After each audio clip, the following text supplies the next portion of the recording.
conhece aquilo que a gente está vivendo, aquilo que a gente está sentindo, a gente consegue lidar com isso. Quando a gente não conhece, a gente não consegue lidar com o que é desconhecido, não é mesmo? Então, eu sempre falo que a orientação, a informação sobre o que a gente sente é muito importante. E é por isso que eu trago meu trabalho aqui para vocês. Então, vamos lá. Ansiedade é uma emoção natural que todos nós sentimos. Nós nascemos com essa emoção, assim como em alguns contextos nós sentimos tristeza, em alguns contextos nós sentimos angústia. É muito normal nós sentirmos ansiedade. Na verdade, ela é uma emoção que nos ajuda, inclusive dos primórdios para hoje, ela nos ajudou com a nossa sobrevivência, porque ela nos liga o alarme, ela nos é o sinal de alerta para lutar ou fugir de algum perigo. Lá atrás, era preciso se fugir de perigos ou lutar e enfrentar, né? Na época dos homens da caverna, eles precisavam lutar com animais ou fugir desses animais, né? Hoje a gente já não tem mais esse tipo de perigo, mas nós continuamos precisando ter o nosso sinal de alerta quando, por exemplo, você vai ser assaltado. E aí a pessoa chega lá, né, com a arma lá e fala, me passa seu celular. Vamos dar um exemplo aqui. Como que você fica? Naquela sensação de alerta, né? O seu cérebro liga ali o alerta para que você tenha que ou lutar ou fugir. De preferência, fuja, né? Ou entrega o celular e pronto, tá tudo bem. Não é mesmo? Mas eu quero dizer o seguinte, você fica no estado de alerta. E quando você fica no estado de alerta, o seu corpo manifesta reações físicas para te preparar para essa luta ou para essa fuga, né? A musculatura fica mais rígida, a nossa respiração fica mais curta, os batimentos aceleram para irrigar a musculatura do nosso corpo para a gente conseguir ter uma circulação mais rápida, tá? Às vezes a gente transpira, a gente sente mais calor. Por quê? Porque nós temos uma liberação de adrenalina e cortisol que nos causam esses sintomas físicos. E isso tá tudo bem, é o esperado dentro de um quadro de ansiedade que nos serve de alarme, dentro de um contexto em que ela seja necessária e ideal. Porém, quando essa ansiedade, esse alarme fica ligado por muito tempo, essa ansiedade se faz presente e muito intensa por um período mais extenso. Então vamos pensar lá, faz uns 6 meses que você já vem sentindo esses sintomas, que você vem percebendo que você está sempre em estado de alerta, com muitas preocupações. Isso já vem então se arrastando. Não é mais aquele alarme que ligou, passou o perigo e ele desliga. É como se o seu cérebro estivesse o tempo todo sinalizando perigo para o seu corpo. E aí você se mantém num estado de alerta o tempo todo. Essa ansiedade que está em excesso, essa ansiedade começa a gerar sintomas e começa a nos prejudicar. E aqui hoje eu quero falar dos sintomas que estão bem associados aos relacionamentos. Os sintomas que muitas vezes acabam atrapalhando, interferindo nos nossos relacionamentos. E eu quero dizer aqui para vocês o seguinte, não falo só no contexto de relacionamento amoroso, não.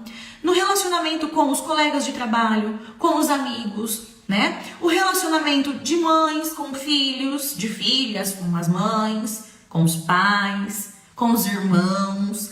Todos os relacionamentos interpessoais podem acabar sofrendo interferência, sofrendo influência, serem prejudicados por conta de uma ansiedade disfuncional. Esses pensamentos ruins cada vez foram criando uma historinha maior na sua mente, formando ali catástrofes. Ai, no caminho vai acabar furando o pneu porque eu esqueci de mandar calibrar. E aí, nossa senhora, vai furar o pneu, eu vou chamar quem para me ajudar a trocar? E aí vai demorar, eu vou chegar atrasada. A hora que eu chegar, essa pessoa já nem vai estar lá mais me esperando. E aí depois vai brigar comigo achando que eu não fui.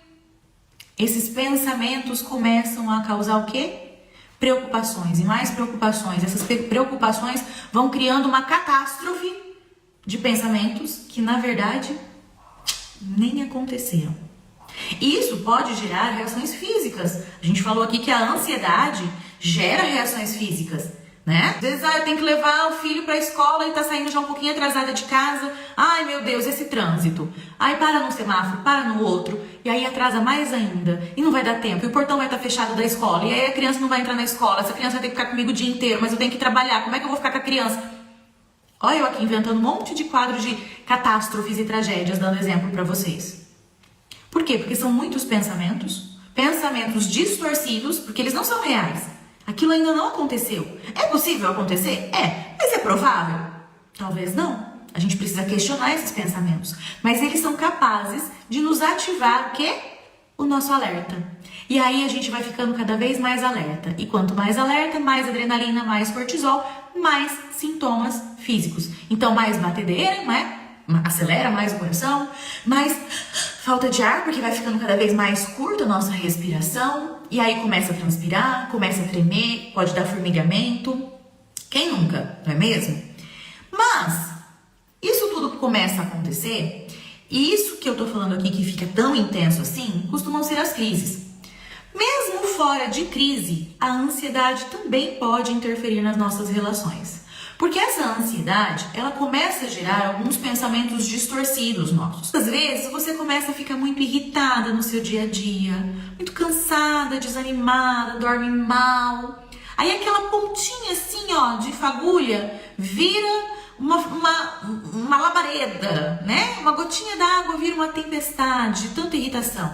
Aí começa a brigar com os colegas de trabalho porque, mexeu em algum papel que estava aqui na minha mesa e sumiu, né? Ou então começa a ter brancos no trabalho, a produtividade cai, e aí começa a ter atrito com a chefia, né? Então a pessoa que evita as situações, que evita as relações, ela vai desaprendendo a se relacionar. Aquela história de que a prática é necessária, realmente a prática é necessária. Se ela não vivencia situações, ela não consegue lidar com as situações. E ela vai se isolando. E os relacionamentos vão ficando cada vez mais complicados, os relacionamentos vão esfriando, ela começa a se afastar das pessoas, as pessoas sem entender, sem saber como agir, quando também não tem conhecimento sobre isso, começam a se afastar, começam a não entender o afastamento dela, e a pessoa vai parando de fazer as coisas por conta desse medo, ela vai evitando as situações, a pessoa simplesmente vai deixando de viver, porque ela começa a sobreviver. Ela vai deixando de viver. Ela só sobrevive um dia atrás do outro. Uma tristeza atrás da outra, uma canseira atrás da outra, né? Tá o tempo inteiro cansado. Uma briga nova, uma discussão nova, um bate-boca novo. Não é mesmo? Porque tá irritado o tempo inteiro. Toda hora, puf, uma discussão. Puf, uma discussão. E os relacionamentos vão ficando desgastados. Vão ficando cada vez mais difíceis, mais complicados, né? Seja o relacionamento amoroso ou mesmo o relacionamento em qualquer ambiente, ambiente de trabalho, né? Um ambiente de passeio. Quem nunca? Quem nunca viu isso acontecer? Ou nunca ouviu isso acontecer? Então, o que eu acho que vocês estão buscando aqui? Se isso acontece, tem como resolver? Vai parecer bobo o que eu vou falar, mas é real. Se você percebe que o que está interferindo no seu relacionamento, seja qual relacionamento for, é o excesso de ansiedade, são os sintomas causados pela ansiedade, é o sofrimento que essa ansiedade está te causando, o que você precisa fazer é olhar para a sua ansiedade, acolher a sua ansiedade e cuidar dela. Você precisa começar a cuidar dessa ansiedade, entender melhor o que é essa emoção, como essa emoção funciona no nosso cérebro, que manifestação ela pode causar no nosso corpo, por quê? O cérebro ansioso faz o quê? Manifesta o quê no nosso corpo? O que a gente está sentindo por conta do quê? Aí você precisa se conhecer melhor, entender o que você sente, para aprender como que você lida com isso. Se curtiu o vídeo, dá um like e compartilha. E não se esqueça de se inscrever no canal para não perder nada que eu vou trazer aqui.